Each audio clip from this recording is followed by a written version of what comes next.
welcome back to the channel. It has been a little while since we posted a video, and I apologize for that. I still have a day job, and one of these days I'll get to retire and ride motorcycles and do videos, but that's a little ways off yet. Today we are going to meet Mary Ellen and Robert Bolton. If you've ever spent any time at the MOA rallies at Camp Glockenspiel and partaken in the conversation and beverages and community there, then you know these folks.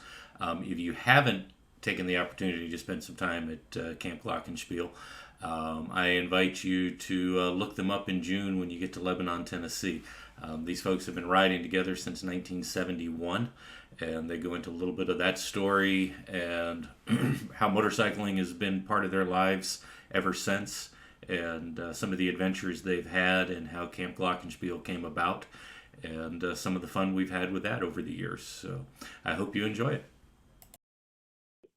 So how did you guys, what's your background? How'd you get started riding? Is it something that you've always done, or like some of the other folks I've talked to where they go, yeah, I was 50 when I started riding, like Reese? Oh, no. Not for us. No, it depends on what you call riding. As As a little kid, mini bikes and stuff like that. But first, anything that even appeared to be a motorcycle, I had to build out of a bicycle and an old reel type lawnmower. I've known some people that did that. My first one was a Sears and Roebucks with the Brigg and Stratton engine, and you pull the rope. And Oh, I couldn't pull the rope. I had to wrap it around and then yank it. I had the coil spring on there. Yeah, the gearing was a little bit off though. It would do about 40 miles an hour, but it took a block and a half to get there. what was your first bike? Store-bought. That would be the Cushman Highlander. Ooh. Yep. So you started out on the scooters. I paid $60 for that. So Have you ever seen the group? I know they do one in Austin. They do one here in Dallas every year called Rockers and Mods. I've heard of it. I haven't seen it. It's 60s and 70s motorcycles. And I always take my old Airhead that's over here under cover. And the mods, those were the rockers from Right. England, and the Triumphs and the Nortons and BSAs and stuff. And the mods were the guys that had the old Islettas, the Cushmans, the Italian scooters, and hanging mirrors all over them and wearing the suits and stuff. I had a Lambretta once. I was going to say, Yep. Did we own a Lambretta? Uh-huh.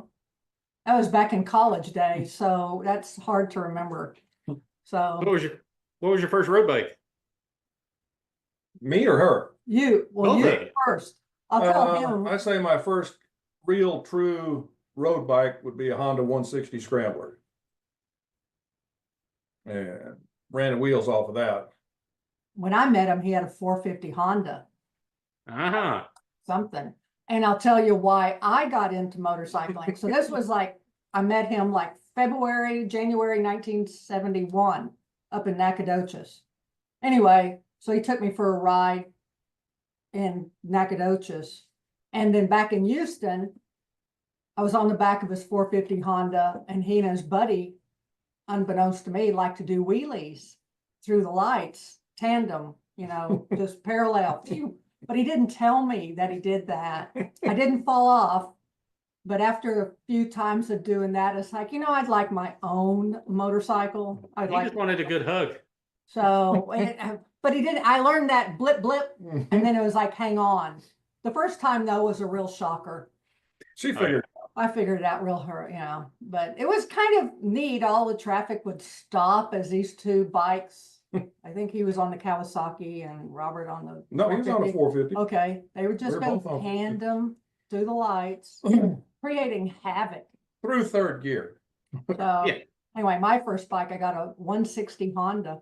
So I met him in like You got a January. Scrambler also. Yeah, January of 71, and by June of 71, I got my motorcycle license.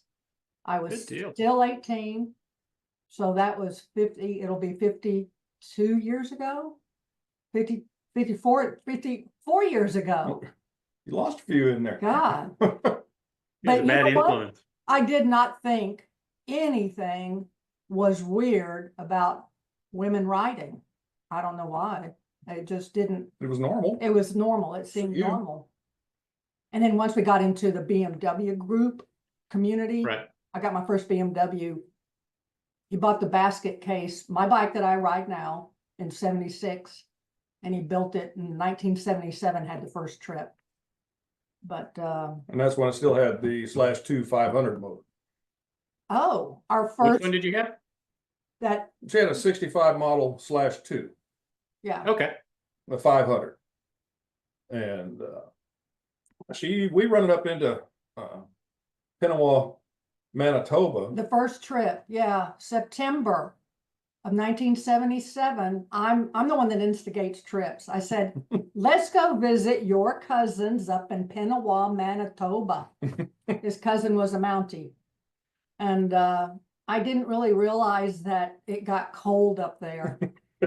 I am a Texan, so We were dodging sugar beets on the interstate in North Dakota in the rain. and warming our hands inside the rest areas, you know, the hand dryer. Yeah, I've done that once or twice. yeah.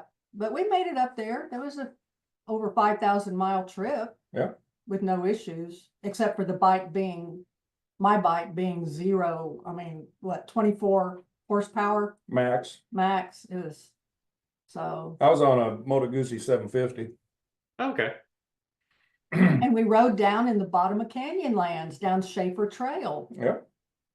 So that was back, you know, you just took the bike you had and you went down. And That was your adventure bike.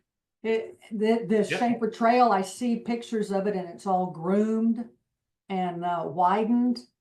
Back then it was like 1,000 feet of switchbacks. And the bike, I hate going downhill. I'm a terrible skier. And the rear end, you know, it's like, Robert, the rear end's sliding. It says, take your foot off the brake. No problem. You don't slide. Just ride with it. Yeah. So, Yeah, I know what you mean about you take the bike you have. My old Airhead, my /6. Dad bought it brand new in 75, and I promptly stole it from him very shortly thereafter. But over the years, it's been set up as a scrambler with wider bars from original and Shinko tires and riding in the dirt. And it's been set up, basically I call it a tribute to the old S models. I've got the R90S fairing hanging on the wall over here. That's been on it until my wrist got bad and I couldn't lean anymore. So yeah, I call it a Swiss Army knife or an erector set. In about 30 minutes, you can put it back into its original livery. Just take the parts off the wall and put them back on it, and away you go. And but it's got. I guess my first BMW was the R90S. we got it in 1978. I had 76 R90S. Sold the Guzzi. Yep. So, and got that. And that's what he rode that when we did 1980, the Alaska Highway from Houston. And I had my /2. He put the 600 motor in it. And he had 600/5 motor. Yeah, he had the R90S. And we did 900 miles of gravel then. And One way. it was. Yeah, you got to come back. Yeah, we did the Klondike Loop up to Dawson City. We did take the inland passage back. Yeah, we took the ferry, Okay. state ferry back.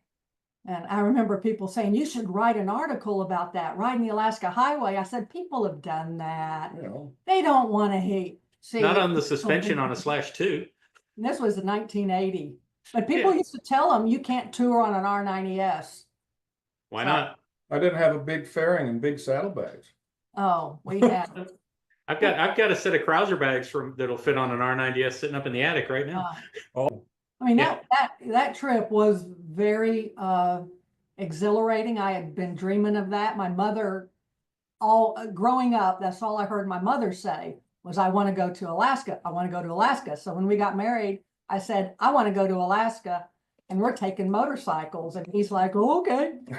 It's like, that's the way it always is. We're going to go do this. And okay. So if you met on a bike in Nacogdoches, was Stephen F. Austin involved in this? yes. Yep. And we were members of the SFA Cycle Society. And they put on the very first Do you know TMRA, Texas Motorcycle Rider? Okay. Yeah, we put on the very first rally. Very first TMRA rally. Shorty Rogers that founded TMRA with somebody else. He asked the SFA group to put on a very first state rally. We had like 500 So- people. Oh yeah. That was back in the heyday. But another interesting, we were also members of, in Houston, the Northwest Cycle Club. It was an explorer post with the Boy Scouts. I was a Boy Oh, Scout. that'd be great. It's the only that I have ever heard of motorcycle group that was in the Boy Scouts. Yeah, we were. And when they have their Boy Scout jamborees with Mhm. all the troops getting together, it was at the Houston Coliseum, and we rode the bikes in Into the in the Coliseum. Coliseum, you know, and all the troops do their little thing, showing, you know, the public what they do. And we were Mhm. sitting there like big old motorcycle bad dudes. Big So, proud parents. yeah. And it was, and there were so many older kids.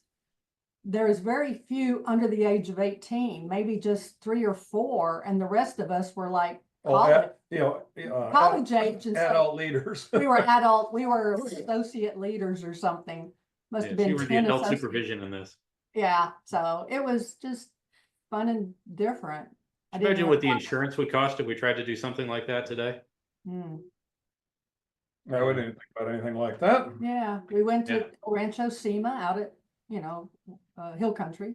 Yep. So, Yeah, it's one of the things I miss at the BMW national rallies is the old gears training and the kids that, because I normally get there early to help set up, so you get to see the kids coming in all hot and sweaty from the gears train, from the off-road Well, training. we put our son through that a couple times. They canceled it a few They- years ago. I didn't know that. Yeah, they kept getting, I think they kept getting a lot of the same. It wasn't growing. They were getting, the kids that were there were aging out and they weren't getting new ones coming in. So Yeah. it's something that, maybe they'd look at again. They had a big crowd, 07 in West Yeah. Bend. They had a big crowd in 18 And in Iowa. So it's only been the last few years that they haven't done it. okay, So because it was 05 in Lima, Ohio, that it was kind of a real loose, the camp gears wasn't, whoever volunteered to put it on, they were out at the racetrack, and we rode to the racetrack, and our son took my bike. I had my R11 RS, and the kids got to ride on the racetrack there, mid-Ohio. Yeah, that was something funny. I said, Yeah. son, when you get in a corner and your toes drag, just pull your feet back. He said, well, I'm not going to lean over and drag my toes. First corner. at an R1100 RS, you can drag your toes pretty quick. Mhm. So, He figured it out. Because even with my old /6, people ask me, well, you can't lean a long ways, and I tell them reach down and feel the bottom of the front foot pegs. They're Mhm. worn off at an angle for a reason. I had little flat spots on the valve covers of my R90S. But yeah, my only problem with the low bars was when the wrist started going bad. That didn't work. So talk a little bit about the MOA rallies and how Camp Glockenspiel came into existence. By accident. Oh, of course. So we were at West Bend 2007, and that was so much fun German entertainment. Well, we had gotten there early because For of the camp camp gears. gears. And Yep. so we just set up across from this stage and They were building the stage. and it said Glockenspiel. And we're going, what's a Glockenspiel?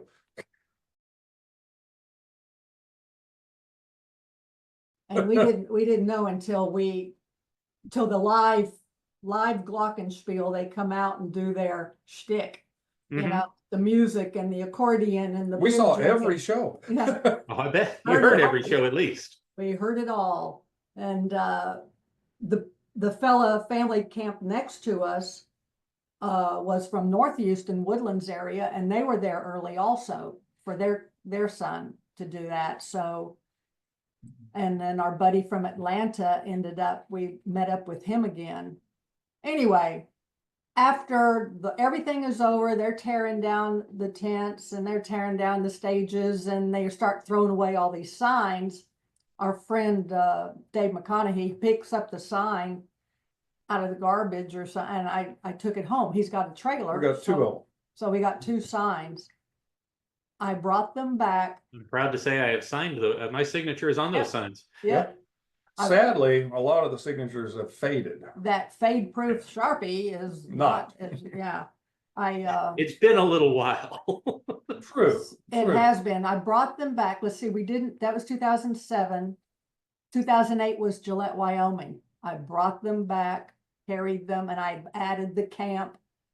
And we started having people sign all the sign. You know, you come, it's very loose. You come, Well, as have a you know, drink. you know, And I thought it'd be neat to have t-shirts made, but who would want to pay for a t-shirt, you know, even don't, you know, $10.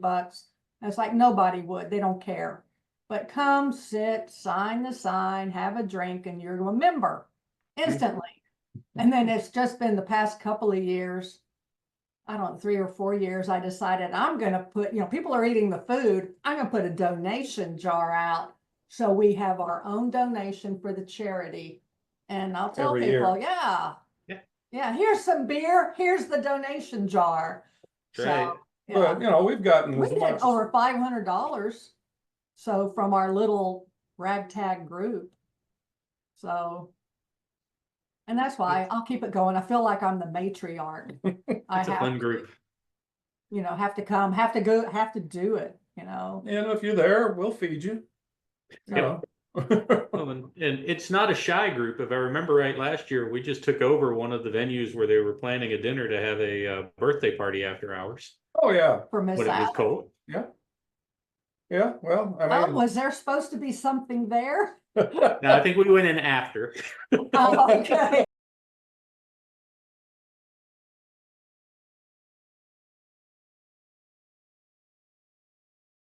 Like, did we shove somebody out of the way? Yeah, no, we did take down the little gate though. yeah, well, That's all anyway, right.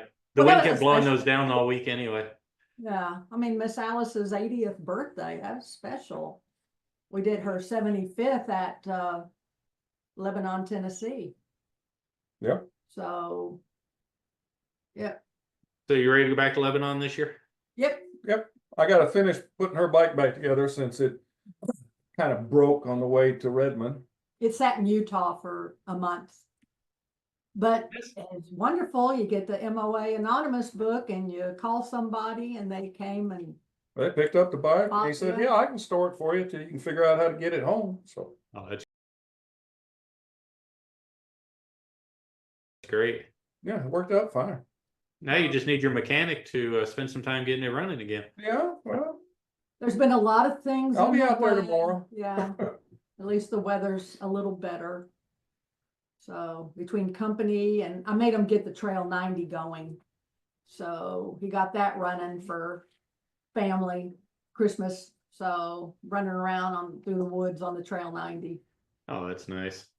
So So he's got projects to do. So how did you go from the /2 engine to the Franken bike with the /5 engine, and kind of what's happened since? Well, Oh. this is the 4th engine we've had it. We skipped the kids. Is that the rider or the mechanics? I'm thinking, Well, we have glossed over. We didn't even touch the children years. right. Her So- bike, I took over her /2 when we put a sidecar on for our daughter. Like 1983, we got a sidecar. Okay. And so it's had a sidecar on it. 1997 was the last year he used the sidecar. We did 95 at Durango. The kids rode in the sidecar to Durango, 3,000 miles cramped. Like an 11-year-old and a 7-year-old cramped in a sidecar, Velarex. I It was sawed it widened, down the middle and widened it a foot. but a black sidecar. Yeah, that was a trip. Our daughter says she'll never go on another motorcycle again. But our son, he rides. He rode 3 rallies with us. But anyway, 97 was Fredericksburg. mhm. Our son went to Fredericksburg, so he was 9 then. So, and then after that, it got parked. And I had different bikes, had, R100. She had about 2 or 3 R100s and And then in 2000, 2001, I got the R11 RS. Beautiful pearl white, beautiful. And I rode that for off and on 20 years. So I finally said it was time. It got to me, I just wanted my /2 back. It was fun. Fun, low to fun, the ground, fun. Yep. unassuming. So I picked up a 83 R80 RT minus transmission and put that motor in her bike, and I found another transmission and we went through that one, put it in there. Got it all up and running. I put the R80 RT front end on the /2. That way I had decent brakes. So now we got a bike that's got good brakes and it'll go and reasonably reliable. What was it? Was it the flywheel that come apart? This trip, the flywheel come apart. Yeah. So it's always something they know. And we have a really nice, a good mechanic, airhead friend, worked for Cycle Shack down in Houston. And he said he doesn't see any of those, or not many of those, where the flywheel comes apart. And of course, it's one of those deals, you never know. Yeah, I'm thinking I've got almost 400,000 miles on my airhead, and I think it's got the original flywheel. I know it has the original flywheel still. Okay, what year? It's a 75 R75/6. Okay, you won't have a problem. No, I haven't to this point. All right. Well, thank you guys very much for doing this, Sure. and Okay. we will see you soon.